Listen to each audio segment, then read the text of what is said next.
அனைவருக்கும் வணக்கம். இவனை வளர்த்தவங்க ஒரு ஹோட்டல் கடை வச்சுருந்துருக்காங்க. லாஸ் ஆகிட்டதுனால இவனை ஒரு காட்டுக்குள்ளே கொண்டு போய் சாப்பாடு இல்லாமல் தண்ணி இல்லாத இடத்துல கட்டி வச்சுட்டு வேலூருங்கிற ஒரு கரூர் மாவட்டத்தில் ஒரு ஊரில் ஒரு காட்டுக்குள்ளே ஆத்தங்கரை ஓரத்தில் கட்டி வச்சுட்டு போயிட்டாங்க.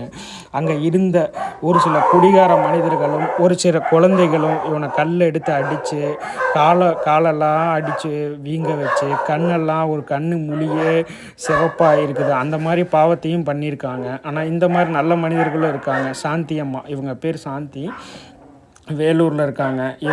இவங்க வீட்டில் வளர்த்த இடம் இல்லாதனால இவனை 2-3 நாளுக்கு முன்னாடியே என்கிட்ட கேட்டாங்க, தம்பி யாராவது எடுத்துக்குவாங்களாப்பா, இல்லை உங்கள் இடத்துக்கு கொண்டாந்துடுறோம்ப்பா, நீங்கள் பார்த்துக்கிறீங்களான்னு. கண்டிப்பாக நாங்கள் பார்த்துக்குறோம் அப்படின்னு தான் சொன்னோம். ஏன்னு கேட்டிங்கன்னா, லேப் டாகு இவனை மாதிரி பிள்ளைங்களுக்கு கண்டிப்பாக அடைக்கலம் கொடுக்கணும். ஏன்னா இவனுக்கு தெருவில் வாழ்கிறதுக்கு தெரியாது, தெருவுனா என்னன்னே தெரியாது. இந்த பிள்ளைங்களுக்கு நம்ம அடைக்கலம் கொடுத்தா கண்டிப்பாக ஆண்டவன் நம்ம என்ன சிரமத்தில் இருந்தாலும் 40 பிள்ளைங்க நம்மக்கிட்ட இருக்கிறாங்க.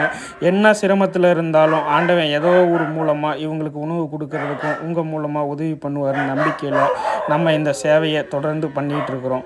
இவங்களுக்கு இப்போ நம்மளால் முடிஞ்ச அளவுக்கு அடைக்கலமும் ஆதரவும் கொடுத்துருக்குறோம். இவனை வளர்த்த ஓனர் லாஸ் ஆகிட்டதுனால ஒரு மரத்துக்கடியில் கட்டி வச்சு இந்த பாவத்தை பண்ணிட்டாங்க. ஆனால் இந்த பாவத்துக்கு கண்டிப்பாக அவங்க நம்மக்கிட்ட பதில் சொல்ல தேவையில்லை, இறைவன்கிட்ட பதில் சொல்லணும். வளர்த்தி கட்டி வச்சுட்டு ஊரை விட்டே போயிட்டாங்களாமா. அதனால இவன் எவ்வளோ தவிச்சிருப்பான்னு அவங்களுக்கு நினைக்க தோணலை.